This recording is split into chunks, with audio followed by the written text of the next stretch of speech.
প্রত্যেকটি খারাপ দিনও সুন্দর জীবনেরই একটা অংশ।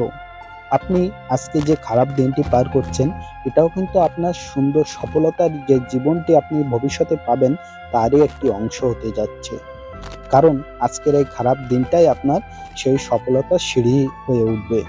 কারণ আজকে যদি আপনি এই খারাপ দিনটাতে নিজেকে পরিবর্তন করে এগিয়ে নিয়ে যেতে পারেন, তবেই আপনি সেই সফলতা পাবেন। তার জন্য এই খারাপ দিনটিকে আপনাকে কাজে লাগাতে হবে। এই খারাপ দিনে ভেঙে পড়লে চলবে না। এই খারাপ দিনটিকে আপনাকে সফলতার সিঁড়ি তৈরি করতে হবে। তার জন্য কখনোই ভেঙে পড়লে চলবে না।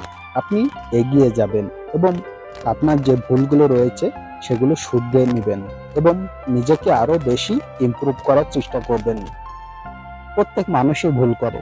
তো আপনিও যদি ভুল করে থাকেন, তাহলে সেই ভুলটাকে সংশোধন করলেই সবথেকে বুদ্ধিমানের কাজ করবেন। এটা আমার ব্যক্তিগত ধারণা। আপনার কাছে কি মনে হয় সেটা অবশ্যই কমেন্ট করে জানিয়ে দিবেন। তো ভালো থাকুন, সুস্থ থাকুন। সবার জন্য রইল শুভকামনা।